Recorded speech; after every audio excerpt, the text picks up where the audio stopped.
오늘은 329 부동산 대책, 부동산 투기 근절 및 재발 방지 대책에 대해서 잠시 간략적으로 소개하겠습니다. 정책 방향으로는 4대 영역 투기 근절 대책과 LH 혁신 방향으로 예방 대책과 적발 대책, 처벌 대책과 환수 대책이 있는데 어떻게 예방을 하고 적발은 어떻게, 처벌과 환수는 어떤 방향으로 처벌을 하고 환수를 할 것인가 하는 내용이 담겨져 있습니다.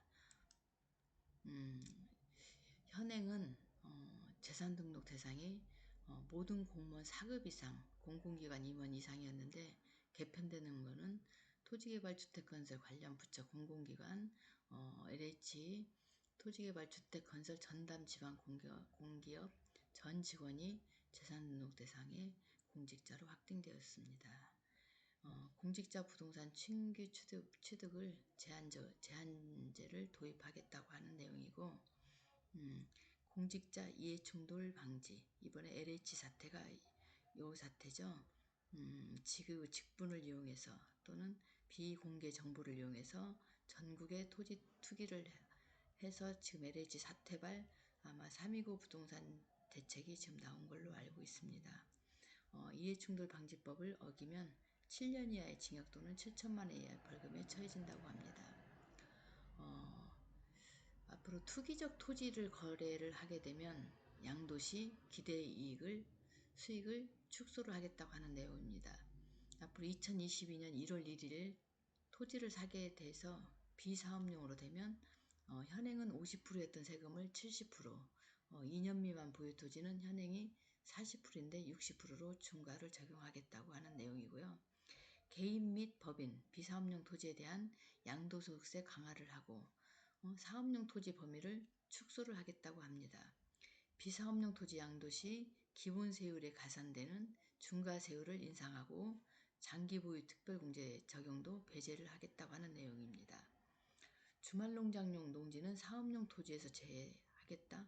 저는 이 부분이 제일 이해가 안 갑니다.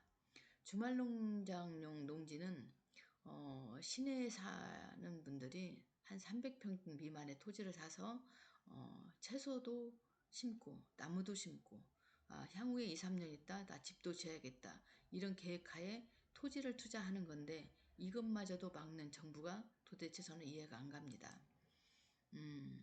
그리고 택지개발에서 공익사업에 따른 토지 양도시, 이 공익사업에 대한 내 토지가 수용되거나 할 때는 양도소득세 중과를 배제했고 또는 감면도 해줬었는데 지금은 그 양도소득세 중과 배제와 감면 대상 자체를 축소하겠다고 하는 내용입니다. 기보유한 토지의 경우 사업용 토지로 간주하는 비사업용 토지 범위를 사업인정 고시일부터 2년 이전에서 5년 이전으로 요건을 강화하겠다고 합니다. 법령 시행 이후 신규로 취득한 토지 중 양도 시점 기준 비사업용 토지일 경우 취득 시기와 관계없이 양도세 중과세율을 적용하고 양도세 감면 대상에서도 제외하겠다고 합니다.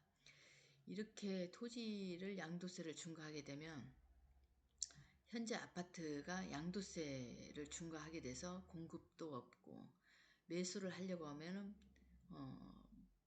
매물이 없어서 사실 가격이 이렇게 천정부지로 뛰고 있는데 이 토지도 이렇게 양도세를 중과를 시켜 놓으면은 토지 거래도 토지도 땅도 누가 이 큰 70%나 되는 세금을 내고 누가 매매를 하겠습니까?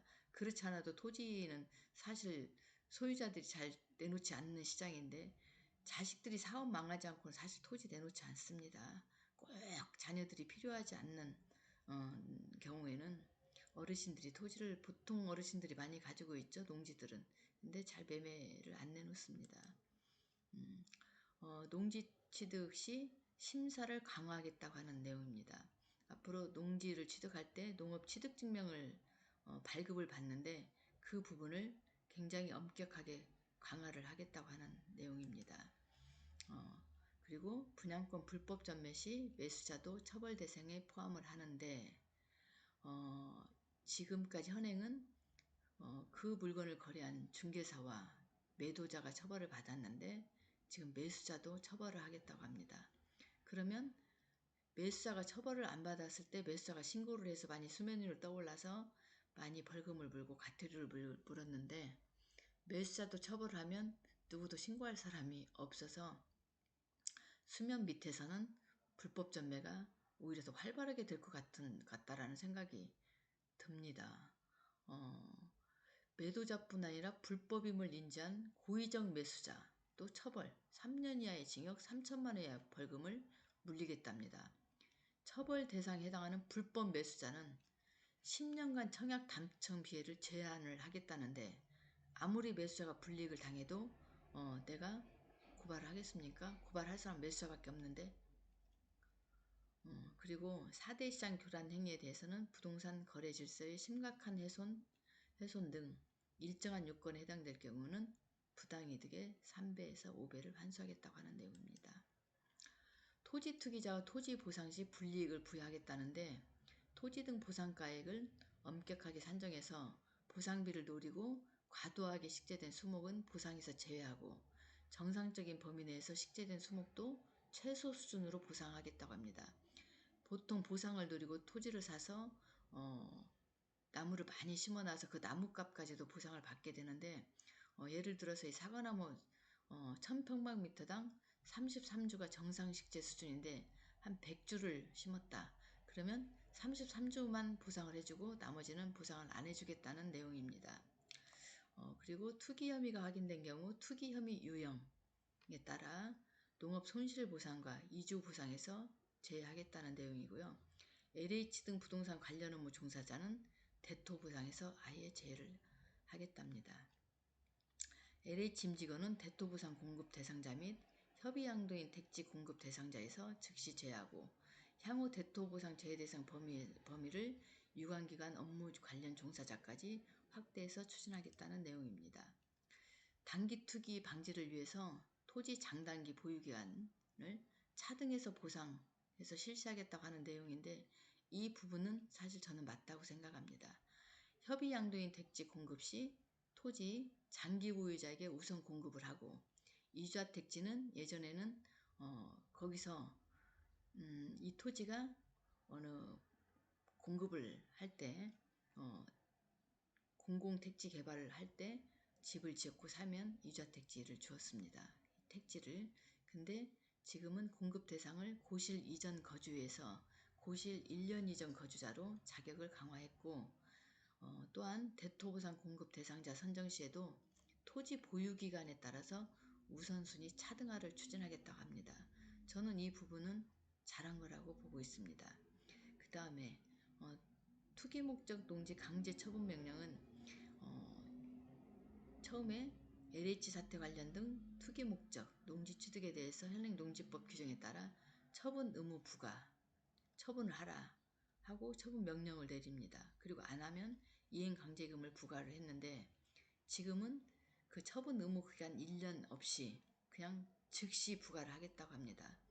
그 부과하는 액수는 농지 개별 공시지가의 20%에 해당하는 이행 강제금을 매각 시까지 매년 부과를 하고, 또 불법 취득과 함께 불법 취득 중개를 하거나 불법 임대에 대한 것도 처벌도 강화하겠다고 하는 내용입니다. 토지시장이 정부가 정책을 24번에 걸쳐서 내놔서 아파트 시장이 잡혔습니까?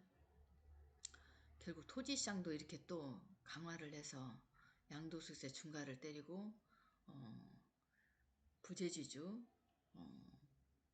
주말농장 300평 이런 사업용 토지로 인정을 안 해주고, 그렇게 되면은 토지가 거래가 과연 얼마나 활발하게 될지, 그리고 농사를 짓는 사람한테 농업인한테만 토지를 매매를 한다고 하면 농사를 짓다가 결국 농업인들은 땅이 농지밖에 없는데 결국 자식들 커서 자녀들 다 출가를 시킬 때 결국 논을 팔아서 다 그 돈으로 자녀들 출가하는데 보탬이 되려고 하는데, 아마 그 농사 짓는 사람한테만 토지를 팔려고 하면 얼마나 그 대상이 많이 있을까요? 이 정부에서 이 시행하는 이 정책은 모든 국민이 공감대를 형성해야 되고, 그 공감대가 형성되지 않을 시는 정책이 실효성을 발휘할지가 모르겠네요. 더 좋은 내용으로 다음에는 찾아뵙겠습니다.